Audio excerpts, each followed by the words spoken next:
Good afternoon, everyone. Welcome to the UK Ghana Chamber of Commerce and WTS Membersville's mandatory regulatory compliance series. Today, we're looking at regulating cybercrime in Ghana, and I'll be the moderator. By way of introduction, my name is Theophilus Tewi. I am the managing partner for WTS Membersville's, which is WTS Ghana, representing the exclusive member for WTS Global in Ghana. I'm also a law lecturer at the UPSA Law School, where I research into tax law, business law, insurance law, financial services, and insurance law. So this series is to bring regulators to talk about compliance issues that businesses are expected to comply with.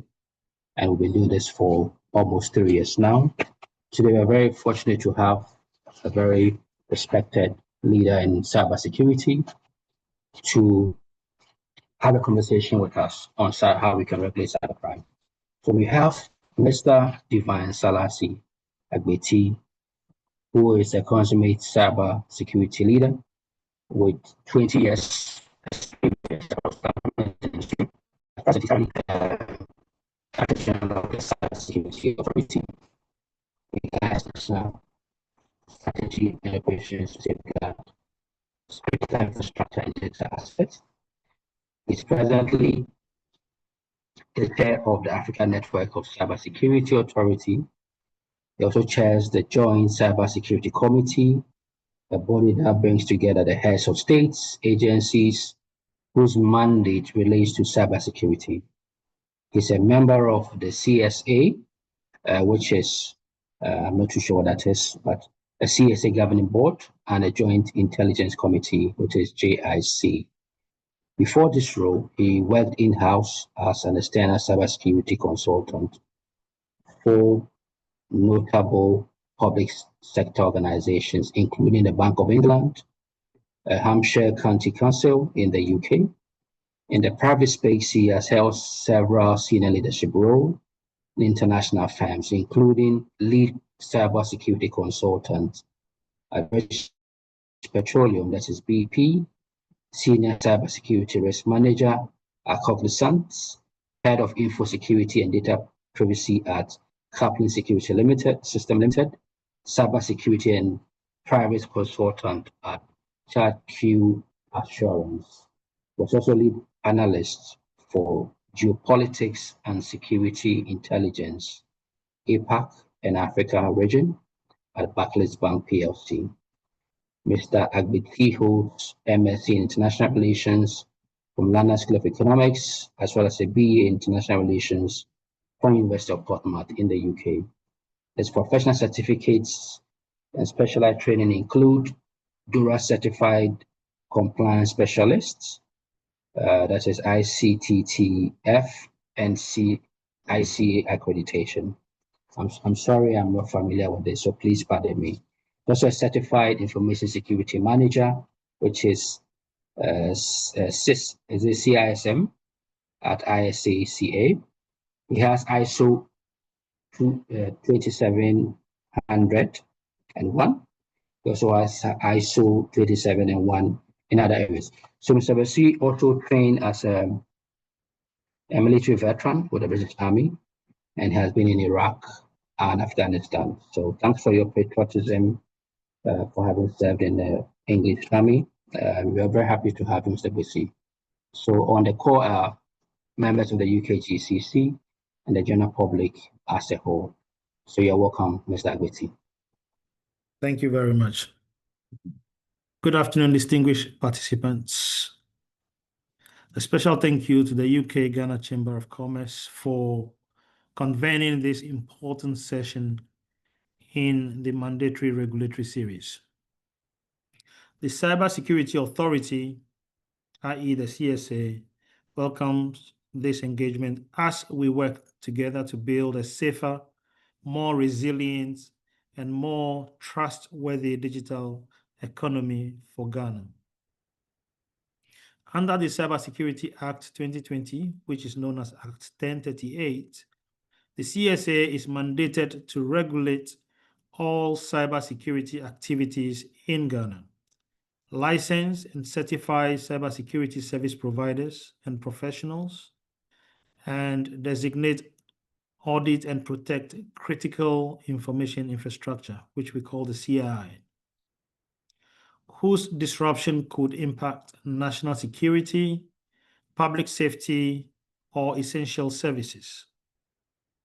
The authority also coordinates national incident response through the National Cybersecurity Center and sets Ghana, while safeguarding the digital rights and safety of citizens, businesses, children, and government institutions. Together, these functions firmly position the CSA as the national anchor for cyber resilience. To fulfill this mandate, our compliance enforcement model is pragmatic, risk-based, and aligned with international best practice. It incorporates minimum cybersecurity standards and sector-specific directives, periodic and targeted audits for critical sectors such as finance, telecommunications, health, energy, and e-commerce, and mandatory reporting obligations for cyber incidents, vulnerabilities, and risk assessments. Sorry. It also includes licensing and accreditation requirements to ensure that only qualified providers deliver cybersecurity services, as well as capacity building programs that help regulated entities meet compliance expectations, not as punishment, but as a pathway to stronger resilience. Our goal is not enforcement for its own sake. Rather, it is to ensure that organizations, particularly those that collect, process, or store user data, implement sound governance, technical controls, and accountability mechanisms to protect the information entrusted to them. Businesses are expected to demonstrate clear policies on access management, data encryption, system patching, incident reporting, and continuity planning, as these measures have become the minimum standard for operating responsibly in today's digital economy. As you are aware, cyber threats continue to grow in complexity, frequency, and impact, and Ghana, like many rapidly digitalizing economies, faces a broad spectrum of current and emerging risks. These include social engineering and online fraud schemes driven by psychological manipulation. And I'm sure many of you here understand what I mean by that. AI-generated attacks such as deepfakes, cloned voices, and highly personalized phishing, ransomware, unauthorized access, and data exfiltration targeting corporate networks, as well as mobile money fraud, online shopping scams, and identity theft affecting consumers. Each sector also faces its own unique challenges, from supply chain vulnerabilities in manufacturing and operational technology risks in energy to data breaches in finance and online harms targeting children and social media users. Addressing this threat requires sector-specific response measures, such as continuous monitoring, multi-factor authentication, strong endpoint protection, offline backups, rigorously tested disaster recovery plans, and close collaboration with CERT Ghana for real-time threat intelligence. Ultimately, organizations must shift from reactive responses to proactive and continuous cyber risk management. As you are aware, cyber threats continue to grow. So central to strengthening national resilience is the development of robust cybersecurity capacity and skilled workforce. Cybersecurity is fundamentally knowledge-driven, and Ghana's defensive strength depends heavily on the competence, availability, and preparedness of its professionals. To this end, the CSA continues to promote professional accreditation for cybersecurity practitioners, support targeted training for SOC teams, compliance officers, and IT staff. Lead national cyber drills, tabletop simulations, hackathons, and regulatory workshops, and collaborate with academia and industry to nurture future talent pipelines. We also advocate for cybersecurity education at various levels to build sustainable national capability. Ultimately, cyber resilience is not achieved through regulation or technology alone. It relies on people, skills, awareness, and continuous learning. As we continue today's discussion, I urge all participants, especially business handling personnel or sensitive data, to honestly assess your organizational readiness. Compliance is not a box ticking exercise. It is a deliberate investment in operational continuity, customer confidence, and national security. Thank you once again, and I look forward to a constructive dialogue as we strengthen our collective efforts to manage cyber risks and secure Ghana's digital future. Thank you. All right, thank you, Mr. Abithi, for that. So we'll take the presentation from Mr. Benjamin. Hello, good afternoon. This is Benjamin Ofori from the Cybersecurity Authority. I'm the head for Critical Information Infrastructure Protection. I'm excited to be on this call and the discussion today. My session, I thought they were going to pose questions for me to answer. So not necessarily a presentation, but if I'm not sure, moderator, how you want to approach this. So what we expect from you is to provide us an overview of your role. Okay.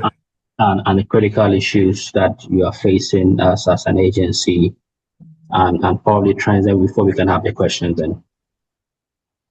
Sure.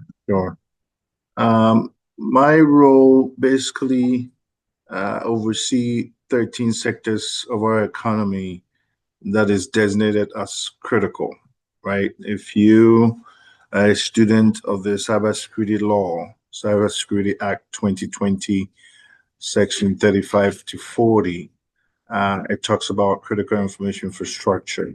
And basically what it is the organizations within these 13 sectors in our country who are designated critical by way of the law. And these organizations, the authority provides cyber resilience to them, risk management activities other than compliance, incident response, threat intelligence activities, and anything cyber, right, to make sure that the country is fully protected from cyber attacks, including citizens. So in a nutshell, that's where I play that's what encompasses my scope. Thank you. Could you tell us about the powers of the Cybersecurity Authority? What is the scope of activity as an entity, as an agency? I'm sorry, repeat your question, sir. Could you tell us about the scope and powers of the Cybersecurity Authority? What are you mandated to do? Yeah, so basically, we want the public to learn about you. We also right. want to know the sector of them as businesses. So, I mean, naturally, I would have expected that there will be, but since there's no slides, I'll ask you certain questions, then that'll drive the conversation. Sure. The authority draw its mandate from the Act, and I think if you check the Section 3 of the Act, the mandate is spelled out. So, but if I would summarize that, the authority's work encompasses anything cybersecurity of the country. So from protecting children, from conducting law enforcement activities against frauds. In recent times, a lot of telecommunications frauds all over the place. And then coming back to, I think I already highlighted on the critical information infrastructure protection side of things. And then we also license companies who want to practice cybersecurity in the country. We accredit professionals who practice cybersecurity. We work with pretty much all the agencies and a whole lot of stakeholders in the private sector, again, to do anything cybersecurity in the country. In a nutshell, that's what I'll answer for you. So when we That's say our mandate. cybersecurity, what do we mean by that, please? So cybersecurity, the definition sometimes tends to be broad, but it encompasses whether it's digital assets, physical, real, or virtual, whether it's national infrastructures that processes information and data about the citizens, to the extent that it also looks at, again, I mentioned the sectors, whether it's the educational sector, and I'm breaking it down at this point, manufacturing, food and agriculture, health, national security, all these key sectors that drives the economy. Cybersecurity permeates all these areas because you bet they're using computer systems, they're processing information, albeit in cyberspace. And that's what the authority seeks to define. I mean, the act will give you the specific definition, but I wanted to keep it broad. That way, your audience would understand the reach of the authority and the law. Thank you. All right. So, thank you very much for that. Do you have entities that are expected to register with the authority? Entities have already registered with us. So we have companies, and I can't give you specific numbers here, but we have companies, local and foreign, who are doing cybersecurity work currently in the country, and they're registered and licensed with us. And then from these companies, there are accredited professionals who practice cybersecurity. Those are also currently registered with us. And then what the program does is, especially on the accreditation side, when we have students graduate from the various universities and they come out as professionals, they are also supposed to accredit with us so they can practice. So we build the ecosystem in conjunction with the educational sector from the ground up. Okay. So my question, I mean, kind of a follow-up question. Okay. I know we have entities that are into cybersecurity or professionals who would have to register with you. Are there other entities or companies that are expected to mandatorily register with cybersecurity authority? Everybody's mandated to do that, as long as you want to. Sorry. Every company. Every company, yes. If you want to practice cybersecurity in the country, you have to be licensed by us. It's not a choice. As long as you want to do anything cybersecurity, you have to be licensed by the authority. So what it means is that if I am not practicing cybersecurity, I am not expected to register with you. No. Is my understanding correct? That's correct. Okay, all right. All right. Tell me about the processes and the fees and timelines for registration for entities that have an interest in registering with you. Basically, if you go to our website, I mean, that's the process is pretty it's quite stringent, and it's quite how would I put it, comprehensive, maybe that's the right word. But if you go to our website, that's the easiest way to find information, csa.gov.gh. And first you have to register with the authority as a company, and our technical guys in-house will establish an authentication methodology with you, so we make sure that we're dealing with the right persons and the right human beings that represents the whatever company or entity. and then the requirements from us in terms of your business registration documents, that whatever we need from you that legitimizes you as a good entity who will practice cybersecurity in the country. We would ask you to upload those things, and then there are internal processes here that we would take you through, and then eventually an invoice will be issued to you for you to pay, and then you get the license. Simple as that. Okay, so I see that you have license and you have an accreditation. I'm just on your website. So do Okay. you provide accreditation separately from licensing, or they mean the same thing? No, they're two separate things. If you read the website, you will get an understanding. Licensing is for companies or entities who wants to run cybersecurity services, right? Okay. Accreditation is for professionals, human beings who want to practice the craft. Okay. So that's the two major difference there. And then to add to that, we do also accredit cybersecurity research laboratories or entities that are set up to just do cybersecurity managed services. People want to just put up tools in the lab and manage and monitor cybersecurity incidents in their spaces. We accredit those as well. So those three for now.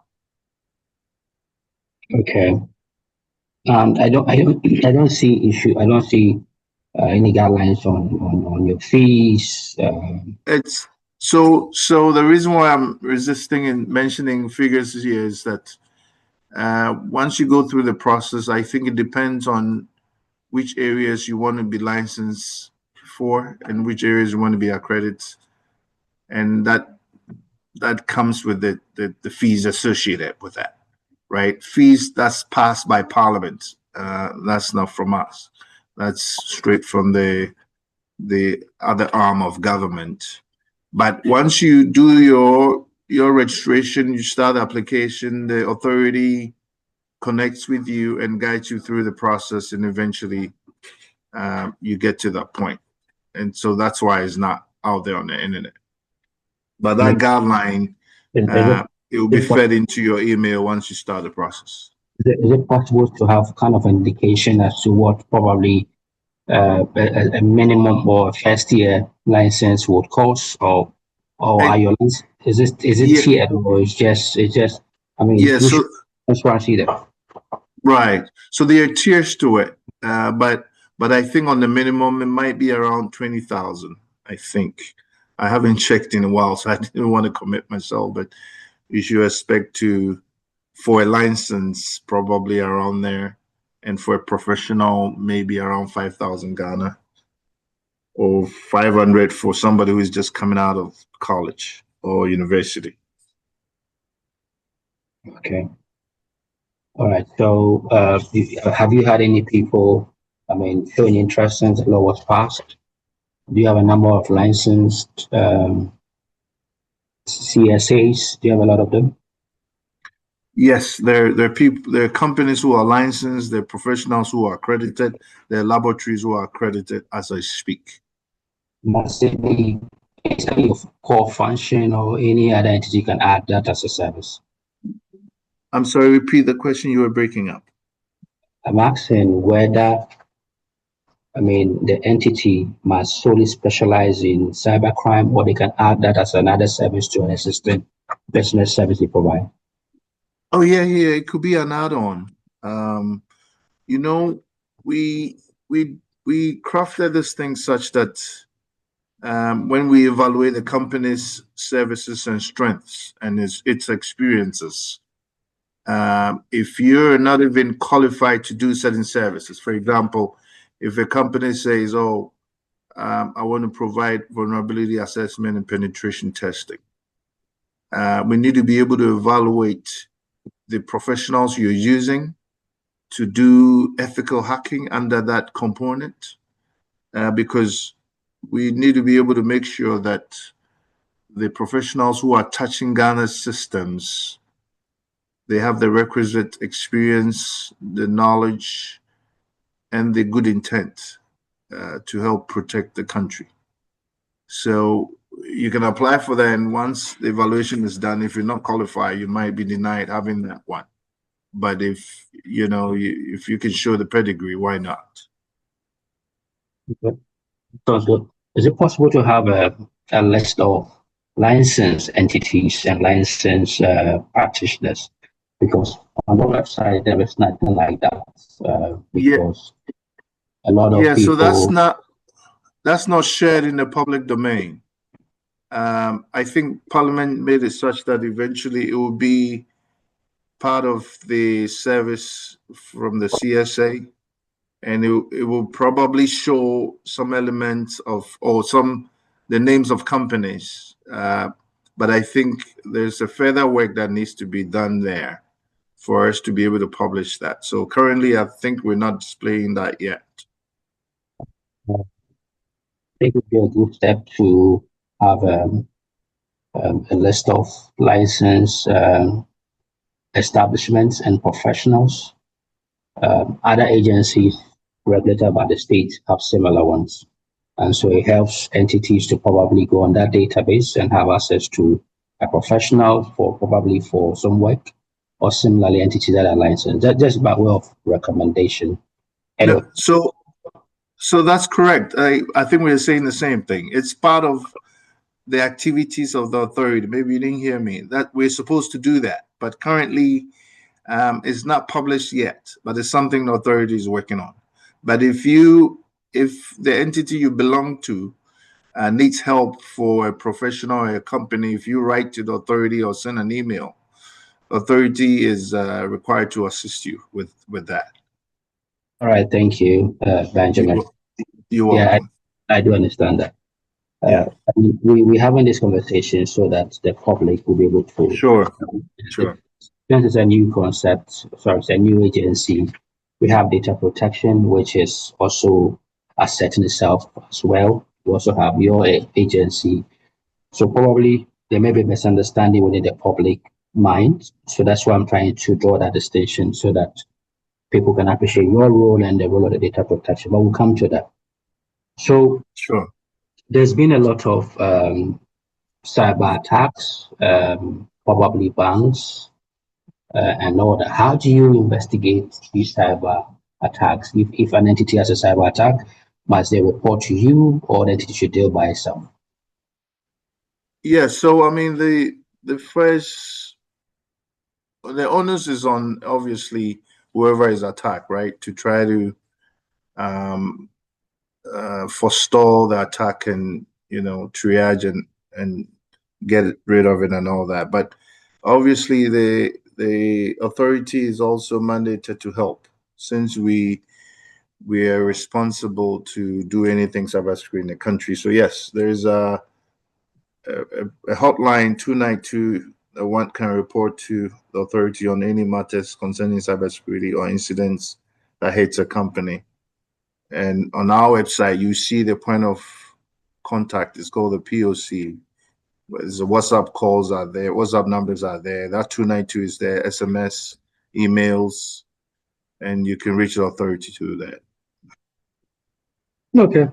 Thanks for that. So yes, I have room for a few questions. I have to run, so I would open up for one or two questions, and I need to get on to my next. We have about 20 more. No, that's too far. I was told 3 questions, and I've indulged you a lot. So really, I'll open up for 2 more. I have to run to another meeting. So let's do 5 more. Let's do 5 more. Five is all right. I'm not sure, but you keep coming. But so at the individual level, it's very common for WhatsApp to be hacked. Understand that you have a role to play when someone's WhatsApp is hacked by these attackers. You were breaking up. Please, you were breaking up. Can you restart your question? Yes, I understand from my colleague that WhatsApp attack, you have a role to play in that, because sometimes people's WhatsApp are taken over by fraudsters and they don't even have access to the WhatsApp platform itself. Is this something that you have a role to play? The question is not clear. If you say we have a role in a WhatsApp attack, what do you mean? Are you saying the authority is complicit in WhatsApp attack, or you make the question clear, please? Let me rephrase it. Okay. If someone has his WhatsApp hacked, Uh-huh. an individual, Right. what steps should they take? They can call that POC, that number, the point of contact numbers I gave you, 292. And if you go on the website, you can reach us. We will assist you. Okay. So Yes. my other question is, what is the biggest cyber threat that you are facing, individuals are facing in Ghana today? The biggest cyber threats we're facing, Individuals are facing. individuals are facing. Oh, individuals. I mean, you just mentioned one. There's fraudsters all over the place. If you allow yourself, you don't see what's up. The product belongs to a company outside Ghana, right? And they give you directions as to how to secure yourself by using those apps. There are terms of reference or usage disclaimers, but then people sign on to it. Nobody's forcing you to do that. But then they tell you do two-factor authentication. If you refuse to do that, you're opening up yourself for a fraudster to get you. So as a user, you need to be educated also. You know, most of the time we put the onus on the government side, but you are the one using the tool or the app or your phone, and you must be responsible for your actions. You should be able to, besides the educational capacity building we provide, you need to, as a user, go online, take some time, and also read up to make sure you don't fall victim to these fraudsters.